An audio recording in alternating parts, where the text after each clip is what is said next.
in terms of Keir Starmer, how is he doing?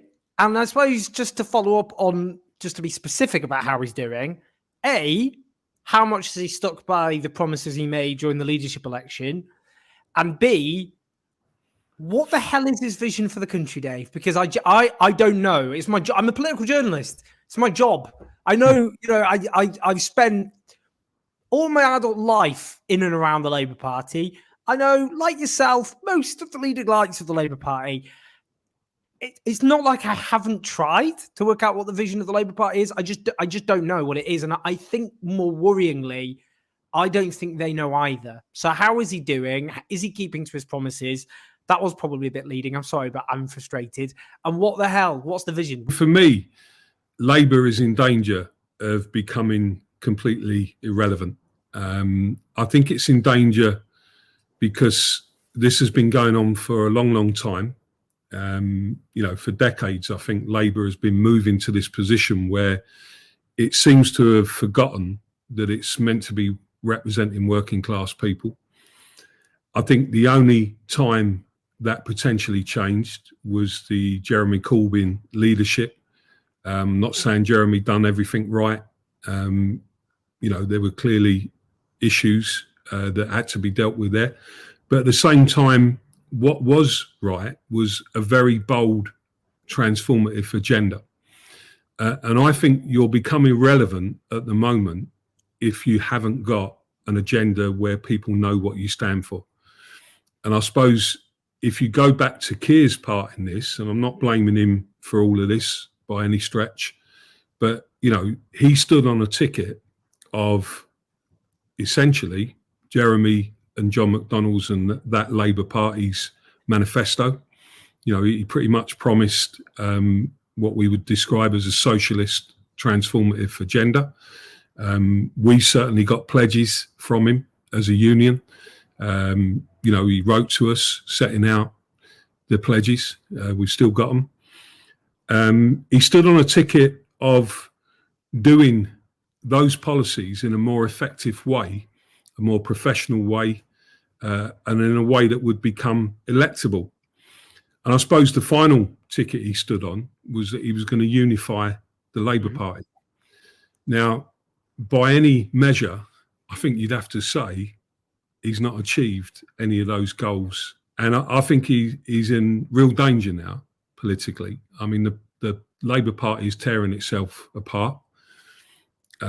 It's quite obvious that there's a lot of pressure on him to move to the right. And I don't think that's going to work. I mean, as he's moving to the right, some people would argue that Johnson, on some of the policies, as it is stealing some of Labour's policies, at the very time that Labour seemed to be abandoning them. So, all in all, I don't think they've worked out how to deal with Boris Johnson either. I think he's outmanoeuvring them. And, things like Captain Hindsight, whatever you think of Johnson, that's a great political line that I think is actually cutting through with people. And Labour at the moment, unfortunately, can't get in front. It's not easy. I'm not saying for 1 minute it's easy, but surely in the middle of a pandemic, with all of the imbalance of power and wealth in this country, in the world of work, in society, this is deep inequality that we're seeing. You talked about young people. I feel this all the time when I look at my own family and friends. We got to do something about this. That's the key question that faces the Labour movement, the trade union movement, the Labour Party. And at the moment, it's not stepping up to what it's going to do about it. And therefore, it's in danger of becoming irrelevant. The only thing I've seen recently is that, there seems to be now, well, the answer is to move to the right. The answer is to bring back, so we're hearing some of the old Blairites. I've heard Peter Mandelson. Sorry, I was thinking. Peter Mandelson, I've heard, is now being, is undoubtedly, a clever guy, but I think from a different era. I think what Labour are missing is, I actually think people do want change, but you've got to lead that debate. you've got to show people what you stand for. And, if you look at Scotland, that's almost looking irretrievable and certainly wouldn't be settled until independence is settled one way or the other. I don't see a way back for Labour at the moment there. If you look at the red wall seats and up north, you see real problems emerging where Labour, I think over primarily Brexit, didn't capture the right position. And I just think generally, I don't know whether Labour is a working class party anymore. I'm being honest, to me, it looks like a middle class party. I just don't think it knows what it is and what it stands for. Therefore, it's becoming irrelevant. The polls are showing that. It's a big moment, I think. And that's why, as a trade union leader, I've always believed this anyway. I think we've got to do something about it. And this is what I would do. I would set out the agenda for all trade unions to come together, whether you're affiliated to the Labour Party or not, and start building our movement. I'm not talking about disaffiliation. CWU is not in that place. Some of our reps and members may want to discuss that. But I'd rather say this is what we're going to do and hope that the Labour Party follows that agenda. We've had one of the most catastrophic handlings of the pandemic on earth, one of the worst death tolls, one of the worst death rates, and one of the worst economic consequences, because if you don't deal with the public health crisis, you end up with a worse economic crisis. It's not either or, they're both intertwined. We've had the calamity of test and trace handed out to private contractors and so on, who've made a complete pig's ear of it.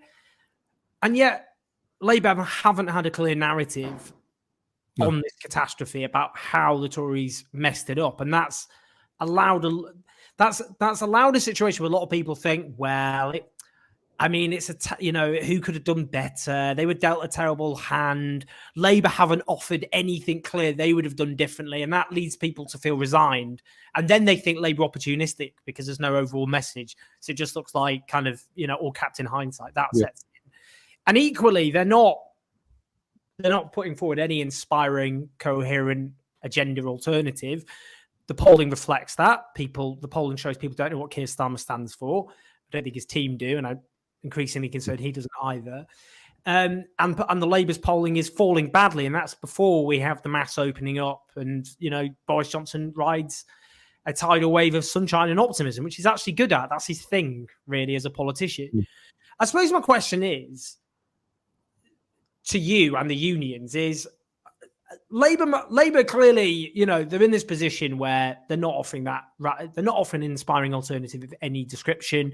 And because these are savvy Tories, what they do, as you said, is they actually just appropriate tinkering policies and repackage them as their own. So if Labour offers a very mild, modest tinkering package, the Tories will just take bits of it, and then Labour have got nothing left to say. But the Labour leadership will go, well, at the end of the day, the unions will kick off. They'll grumble, they'll say things in interviews, but they're not going to do anything. They're still going to give us the money. Obviously, the Labour Party, the clue is in the name, was founded by the trade unions to give a political voice to the organised workers' movement.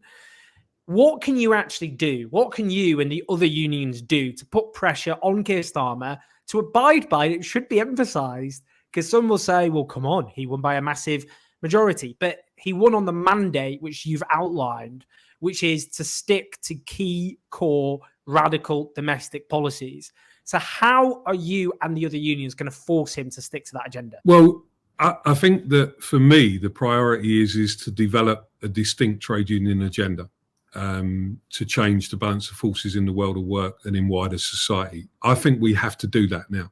And I think in doing that, I think that in itself will show a lead in taking on the big multinational companies, in taking on the insecure employment models that exist right across the UK, and having common bargaining agendas. We will set the direction.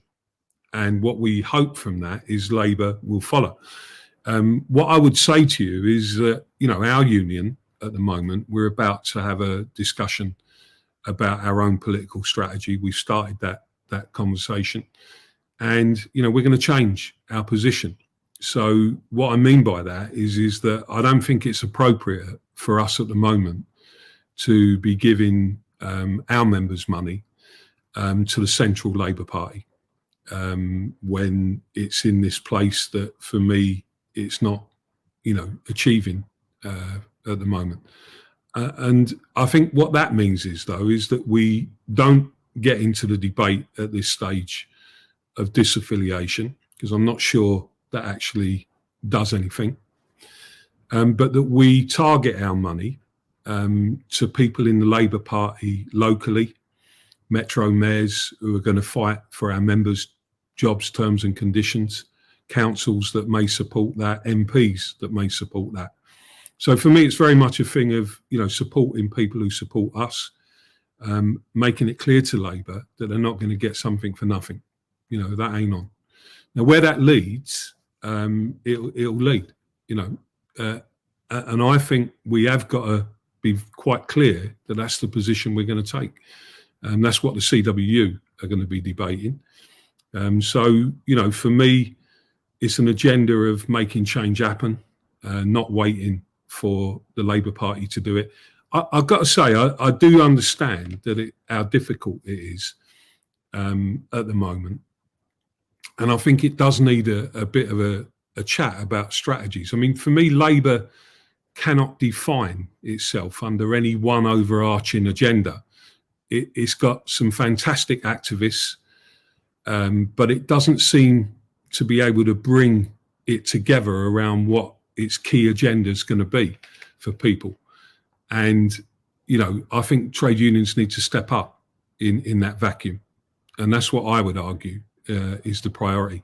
I also think that we don't want to get, I haven't got the energy or the time or the resources to get involved in factional fighting within the Labour Party. Our job is to represent our members, to enhance their pay terms and conditions and protect their jobs.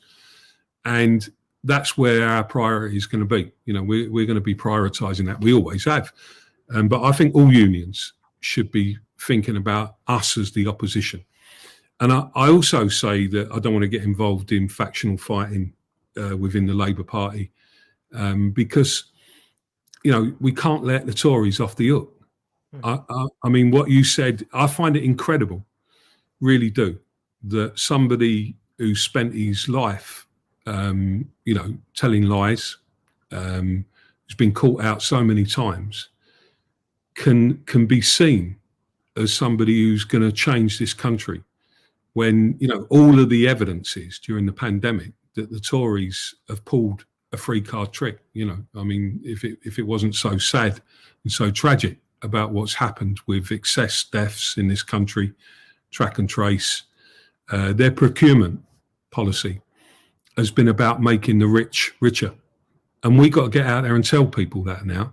And I think we got to challenge them in a slightly different way. I think it's about telling people what we're going to do. Not always, perhaps, although I've just done it, what the Tories are doing. I think we've got to show people, particularly in parts of the country where we know the Tories have cut through in our traditional areas. We've got to offer those people a route back to believing that the trade union movement and the labour movement stands for them.